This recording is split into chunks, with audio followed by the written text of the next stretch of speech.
Hello everybody, and welcome to the first lesson of our Essential Guide to Python Pandas crash course. In this course, we will learn about the Python data processing library Pandas.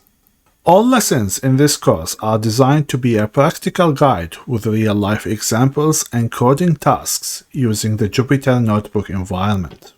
In addition to the notebook, you can also follow the lessons using the course free handbook. You can access and download all the free materials from the course GitHub repo. In this first video lesson, I will walk you through how to use Jupyter Lab to create and run Jupyter Notebook files.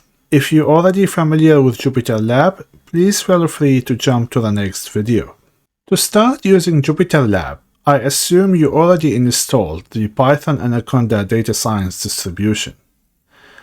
I have created a new folder to save all our course materials, as you can see here.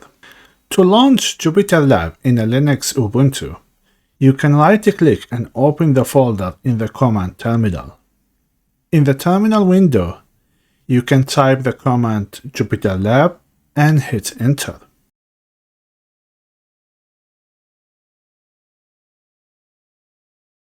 Once the Jupyter Lab environment is opened, you should see all your saved files within this folder in the file browser area. For example, this is our course notebook and other subfolders to keep our image and dataset files.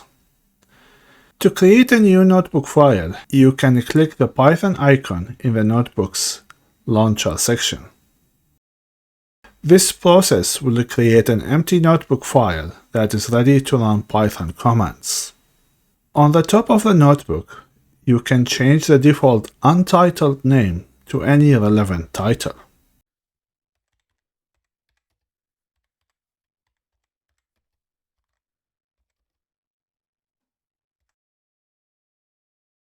A typical notebook file consists of cells where the user can run Python code and narrative text.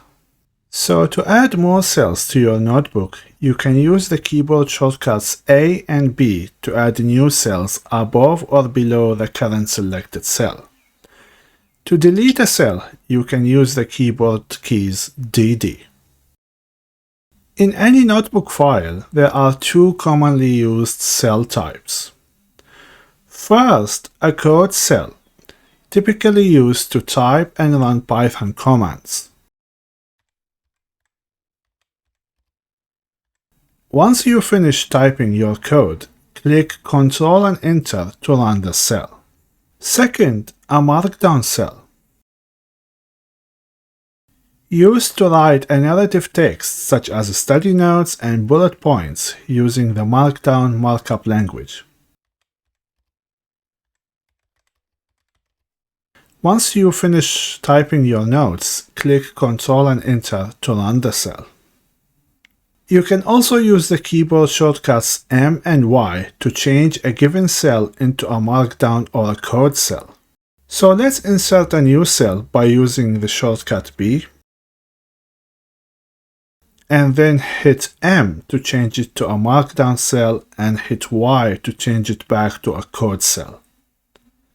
Note that in order to use the keyboard shortcuts to move between the cells, you need to click the mouse outside the cell typing area or use the shortcut Escape. So you can see that Jupyter Lab can give you a lot of flexibility to run Python code and write supporting text. This is why I use Jupyter Lab as my favorite tool to work and teach data science topics. In the next videos, you will learn about data processing with Pandas library using our free notebook file, and you will get a chance to practice using Jupyter notebooks. So keep watching.